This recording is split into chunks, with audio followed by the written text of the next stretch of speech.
Learning to Listen TV show and podcast series, Conversations for Change, presented by the Brazelton Touchpoint Center, hosted by Joshua Sparrow.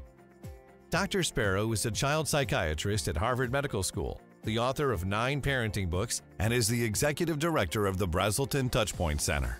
The center was founded by T. Barry Brazelton, who was one of the most influential doctors in pediatrics and child development of the 20th century. Conversations for Change, opening your eyes for new voices on parenting. Brought to you by the Burke Foundation, Mitchell Gold and Bob Williams and Santa Clara First 5. Hello, I'm Joshua Sparrow, Executive Director of the Brazelton Touchpoint Center.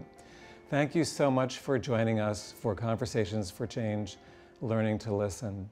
The idea for this TV show and podcast series came out of our wish to honor the life's work of Barry Brazelton. He wrote a memoir at the end of his life called Learning to Listen, and it's our hope that as we learn to listen to babies, children, parents, and to each other, that we can get to better understanding in this world where there's so little understanding and so much noise.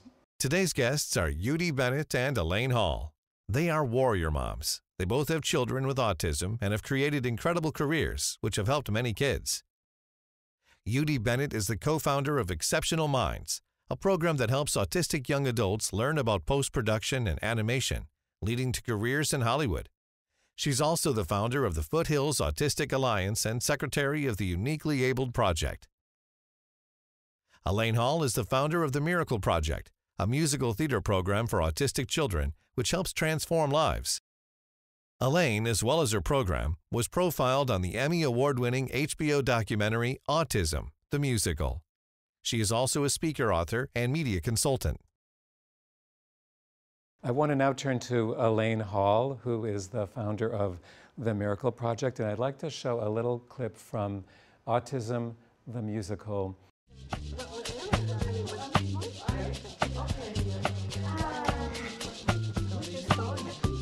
I pulled together a group of parents who I think may be interested in having their kids be part of the group. I'm Elaine. Kristen, nice to meet you. Nice to meet you. And they're skeptical. I know they're skeptical. I'm asking them to put their faith in me that their child can sing, dance, and act live in a stage performance in 22 weeks. Hello, everybody. Hello, hello. Welcome to the Miracle Project. My name is Elaine. These are a lot of our staff and our volunteers. I have no idea what's going to happen. I really don't. I can promise you the first couple of weeks are going to be chaotic. That I can promise. There'll be kids that may not want to come in. There'll be kids that may come in and want to hide in a corner. I don't know. I really have no idea. But what I do know is they'll be walking into an environment of people that are going to love them and accept them and be with them for who they are.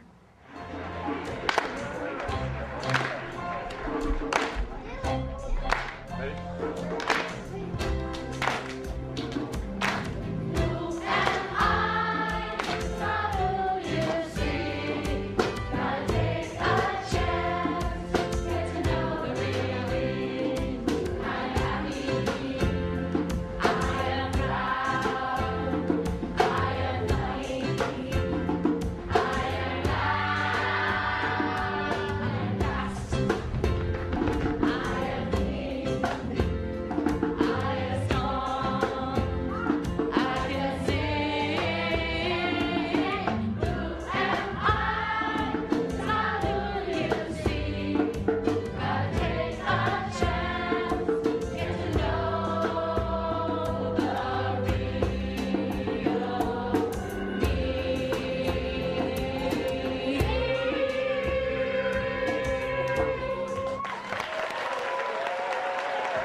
And I just love that so much. And I have to tell you, in learning about your work, I just keep on wondering, how did you learn to be so fearless? Oh. You're just so brave. I know you went to Russia to adopt your son from an orphanage. Your son is not speaking. He's a young man with a lot of thoughts and a lot to say, but he doesn't speak with words to communicate them. You bring these parents and these children together and tell them you don't know what's going to happen, but you know that they'll be accepted and loved for who they are. Where does your fearlessness come from? I think that, well, thank you. Fearlessness, I think it comes from faith and love. What you talk about so much is listening, and really the truth, not knowing any better. Like, I don't know, it just feels right, let's do it. And I worked in the TV and film business as well as an acting coach. And when my son came to me, he basically spun around in circles and stared at his hand for hours at a time. And today we know that was autism, but again, just like Yudi was saying, we didn't know from autism. And all I knew was I wanted to connect with my son. And he was not speaking, and he did all these strange, I didn't know autism. I just thought I got to connect with him. And so I used what I knew, which was music and movement, and just to connect, to be with him. And that's really was based on need, desire, faith, and love. Faith and love. There are ways in which a diagnosis can be helpful in being clear and having some way of understanding, but it also can get in the way of being able to access what you already know, who you already are, that you can bring to the challenge and to the child who you love. I want to now turn to Yudi Bennett's work at the Exceptional Minds Studio and School. Nobody ever asks a kid with autism, what is it you'd really like to do? At this school, we ask, what is your goal? What is your dream?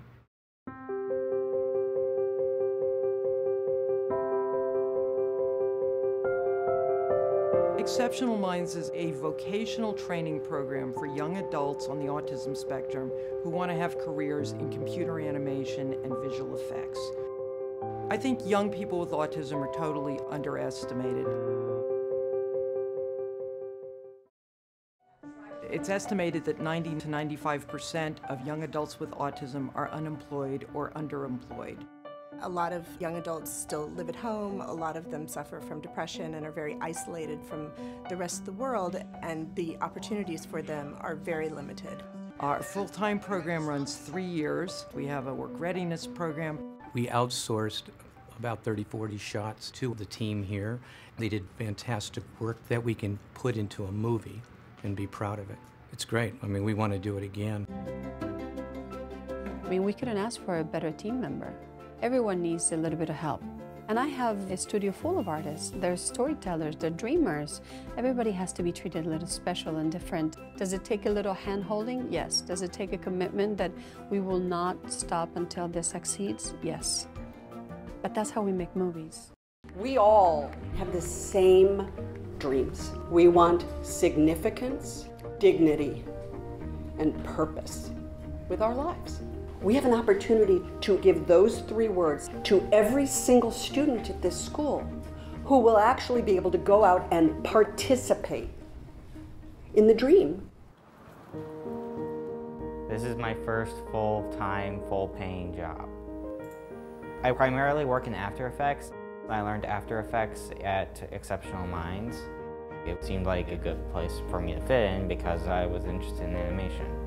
Right from the first day that Nicky set foot in our company, he was producing work for us. We saw what level of professionalism is being instilled in them from the very beginning. This was the first opportunity where Nicky could combine something he loved to do with something he was really, really good at that could eventually lead to employment. When we first met Kevin, he was working at a supermarket bagging groceries, and they said he would never amount to anything else. I work at Stargate Studios, and I'm a junior compositor. I mainly do like rotoscoping right now, and I'm still learning. I think that you find great talent in the most amazing places. The students at Exceptional Minds have had a fair amount of training to get them ready for the visual effects environment. If it wasn't for Exceptional Minds, I might still be at the supermarket, and I might be living at my parents' house. Everything's changed. Nikki has purpose. It feels like I'm a member of society now. He's capable of making it on his own. Once you get inside, you see what's really happening there, you immediately want to be a part of it. It's the dream factory, you know, the movie business, and if you can connect people with their dreams, then the magic happens. At Exceptional Minds, we transform expectations. One frame at a time. Every time I see that, I have to hold back the tears, Yudi, and I know for you this work is personal. I was watching your face while we were watching that together, and so just tell us a little bit about where did this beautiful idea come from? Well, I think when you receive a diagnosis like autism for your child, as young as they are, I think one of the first things you think is, what is going to happen to my child when he grows up? And worse, what is going to happen to my child when I'm not here? So I know this sounds ridiculous, but from the time my son was diagnosed at the age of 3, my husband and I were immediately talking about, what was he going to do when he grew up? You know, what would he be? What kind of future was there for him? And unfortunately, in 1997, there weren't a lot of things happening in the world of autism. So the future was looking very, very bleak. So getting to an Exceptional Minds was really a 15-year process. And it came out of your own work, or was it a radical twist in your own career trajectory to do this, not just for your son, but for so many other people's children? Well, I had spent 30 years in the movie industry, so it wasn't entirely radical, but I always worked in production and in live action, so the whole world of post-production was new to me. But my connections in the industry helped get Exceptional Minds started, and I have learned post-production. Good for you. And I don't think it's ridiculous at all to have that question from very early on, and I'm sure that there are parents all over the country and the world who would agree with me that it's not ridiculous to start very early on asking that question. I think we have a question from our audience, so let's take a look and see. How do you deal with people who don't understand what autism is, who judge your child, or who blame you? Well, I think you have to educate the people that don't know what autism is. And I think what's changed a lot, and I'm happy about this, is when Noah was diagnosed in 1997, families did not want the diagnosis. We used to call it the scarlet letter, the letter A, and parents didn't want the diagnosis. Now, we fortunately live in a time when there are a lot of educational materials. There are things like The Good Doctor and Atypical running on television. So there are opportunities for people to really learn about autism. And I think that it's much easier to accept the diagnosis than it was back, what, 20 years ago. Yeah, yeah. And I think, you know, in response to your question, I think it's also what is the intention of the person who's asking. If it's a well-meaning person, then I'll answer in a very well-meaning way. If it's someone being really judgmental, and I had a story just recently. I was buying flowers for Mother's Day, and the florist overheard that I was an expert in autism. And he said, well, you know, I think that it's the parents' fault, and if the parents were more, you know, attuned to their child, especially the mother. And I said, you know, that's based on Dr. Bruno Bettelheim's work that we've now put to rest, that it's a neurological difference. And I was being very kind and educational, as you were saying, but he wouldn't stop. So I finally had to say to him, you know, you're an expert in flowers, and I know my work with autism, so can you sell me some flowers? So I think it's really what the intention is, and the most important thing, like what Yudi was saying, is that we need to educate our children to love themselves, to know themselves, to really honor who they are as having a neurological difference, to see their gifts, and to help our small world around us become ambassadors so that more and more people really understand who our children are. And what do you do about the professionals who think they know better about your own children than you do? Well, I'll be happy to talk about that. Oh, yeah. You had some experience with that. Yeah, we had a very difficult time getting Noah diagnosed, again, because it was 20 years ago. We actually took 5 different doctors, psychiatrists, psychologists. The first one told us he didn't have autism, so we went out and celebrated, and then only to find out he had the diagnosis later. I think that doctors are being better educated now, too, which helps. But in our case, you know what? When the doctor wouldn't accept it, we said, fine, goodbye. And we went elsewhere and found another doctor. And I think that parents have to be willing to, they have to be able to speak their mind. I think if you know something's wrong, I mean, I think about Noah, at the age of 2, he wasn't eating food. He wouldn't eat any of the finger foods that kids ate. All he wanted to do was drink milk. And we took him to the doctor and we said, we think something's wrong. And the doctor looked at me and said, be stricter, he'll eat. Well, my son would have starved rather than eaten. I mean, I knew my son and I knew that that wasn't right. So I already had bad feelings about it. But I think do your research, ask other parents when you're looking for professionals, you know. I wouldn't go with Yelp, but I would, I would definitely talk to other parents and talk to the professionals you are working with if you need somebody new.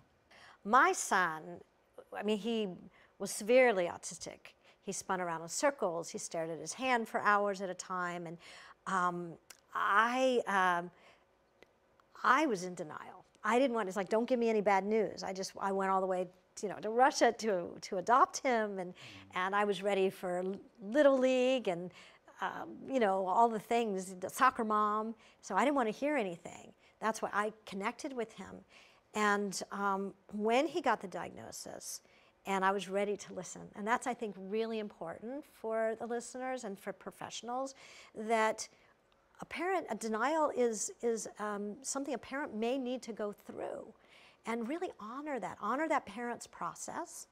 Because once I was ready, I was like, full force. I mean, we went to Washington, D.C. and met with Dr. Stanley Greenspan, and where I met Dr. Brazelton. And so once I was ready, I went full speed ahead. I have to add something, though. I'm glad you're saying this, because I forgot to mention the part where I sat down and cried for a month. Oh, yes. Before, when I was first hoping got one the of you would talk diagnosis. about just how painful all of this is. I sat down and cried for a month because, you know, the whole time you're pregnant, we were playing a game. My husband went to Dartmouth, so we were playing the game. Would our son go to Harvard, where my brother went? Would he go to Dartmouth? Which school? We were doing all of that stuff. And all of a sudden, I had a kid. I wasn't sure I could get him through kindergarten. And this was such an awakening. I can't even begin to explain it, I don't think. But I think that parents have to understand that it's okay to have that sense of loss, that it's okay to have that realization that your life isn't going to be what you thought it was going to be, but that doesn't mean it's going to be bad. Yeah. It could mean it's going to be better. We'll talk a little bit about what people who aren't familiar with children, individuals with atypical neurodevelopment.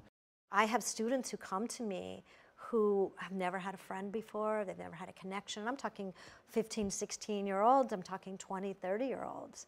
And myself, my staff have been trained to join that world. What interests them? Why look at, if they're really into cars, why look at that as something wrong? But looking at it as, wow, that's so interesting. It's your passion. And really helping the neurotypical world to understand the world of those who are atypical in development. So I want to pause again because I think we've got another question from our audience. So, hi, I have a question. I guess it's about my son and my wife. My son's been diagnosed with autism, and my wife will not address the issue, and she's afraid to tell people in our family that he is autistic. I think that she thinks it's maybe a reflection of herself, and I just don't know how to approach the situation. That's a little bit like my story, I would say. I mean, not only, I didn't accept it at first, it was really my husband that convinced me by being very supportive. So I think you need to be very, very supportive of your wife and give her time to process all of this. I will say my mother, Noah's grandmother, would not accept it either. She couldn't believe that her grandson wasn't perfect in every way. And I had to show her that he was perfect in every way. That's what I was going to say. There's different definitions of perfect and how you see things. But what helped me were reading books, joining groups. When there were no groups out there, my husband and I actually started a group, which started my journey. But don't try and do this alone. Don't try and do it alone. Incorporate your friends, incorporate other families that have autism and that don't. Yeah, and just to add to, a little bit what Yudi was saying is just help her to showing her. I mean, TV shows like Atypical, The Good Doctor, programs like Yudi's program and my program like Exceptional Minds and the Miracle Project, that there's so much hope and there's so much goodness that we don't need to think of autism in a negative way. So I'm wondering how you learned to listen to them so that they could tell you about the gifts that they have that I think in both cases became part of the inspiration for the work you've brought to so many other children. I learned early on that all behavior is communication. When my son was thirsty one time with my father, my son pointed to the dog's bowl so my dad could understand that he needed water. With my students, we had a child that didn't speak and just screamed all the time, but we'd noticed that when music came on, she would sing a little. We would join her in the singing and giving her 8 bars to sing on stage until, as she puts it, one day, opera came out of her throat. And she's now an opera singer. So, and we've had kids say their first words on our stages, and kids who are non-speaking, like my son, who types to communicate, share deep thought and deep meaning. I want to ask if you can say a little bit more about the hard parts, because they also need to be spoken to, because they're real. And I had a unique experience, well, a different experience from Elaine's, in that my son had language until he was 2.5. He had about 50 words. He could say mom and dad. And then literally one day, he stopped talking. Mom was and dad was duh. And he could only say syllables. So we had to, first of all, we had to learn how to listen, because we were used to him talking to us, speaking in words, and all of a sudden he couldn't do that. And it was so frustrating for him that he started tantruming a lot when he lost his language because of his inability to communicate. He would just lie on the floor and scream and weep. So we found it difficult to go anywhere. It became really isolating. Or we'd go out, say, to dinner, and Noah would start throwing a tantrum and we'd have to get up and leave. I can't tell you how many events we tried to go to. So one of the things that actually my husband did is we realized that we needed a community, and what started my advocacy and his, we started a group called the Foothill Autism Alliance. And I brought along our Autism Power Pack, and we created this to help parents. We were lucky enough to get a grant, but it's a 400-page book of resources for parents. Again, this was pre-internet. But we ended up giving out 3,500 copies free to parents to help them connect. And out of this, it was part of a, I guess you could call it a support group. We like to call it an education group. We brought in speakers, we had networking sessions, and our goal was to get parents to talk to each other, to have a group. We threw social events, because our kids just weren't always welcome at social events. I mean, in fact, I look back now and a lot of my friends disappeared. A lot of my friends who had typical kids disappeared. They were busy getting their kids into private schools and talking about where they were going to go to college, and that was just no longer my world. And it was kind of hurtful, but I went and got better friends. I got friends, and a lot of them through Foothill Autism Alliance. We became very close, and we actually just celebrated our 20th year. So it's an idea that's stuck. But I think I would recommend to any parents that you need to find a support group. And again, that can mean a lot of different things. It doesn't have to be a formal group. But in our case, since it didn't exist, we started one. I like to say that the Miracle Project doesn't cure autism, but we cure isolation and loneliness and separateness, because the parents become part of our community and the students become, one of our students once said, I found my people. Well, one thing I can say too is when we couldn't go grocery shopping because my son couldn't be in the supermarket and the tantrums. But the things I remember are the cashier, after I'd had everything there, you know, piled up and ready to go out the door, and then my son started having a tantrum, where I had someone come and help me bring my son to the car. And the cashier, you know, making sure that everything was all rung up, and said, don't worry, the person behind you bought your food for you. You know, so I think that those little gifts of the community being supportive and understanding meant the world to me. I couldn't agree more. All through elementary school, Noah was never invited to birthday parties. And every year we would throw a huge birthday party, the bowling party, the petting zoo. I mean, you name it, we had it. All the kids would come and nobody would ever invite him. And then finally, a mom invited my son to a birthday party. Look at the smile on your face when you say that. I sat down and cried. I mean, it was so amazing. But here's the best part. I thought, well, he'd be sitting in a corner. I'd get there to pick him up. I thought it was just going to be a disaster. I get there, and it was a Harry Potter party, and he was sword fighting with the wands, just like every other little boy. Well, you've both done such a beautiful job of listening to your children and helping so many others learn to listen to them and to other children who have had a hard time having their voices heard. And you've both been able to listen to their dreams and to help their dreams come true. Thank you. Thank you so much for having us. I want to be sure to thank our sponsors for Conversations for Change, Mitchell Gold and Bob Williams Home Furnishings, the Santa Clara First Five, and the Bark Foundation. And I want to thank all of you for joining us for this Conversation for Change, Learning to Listen.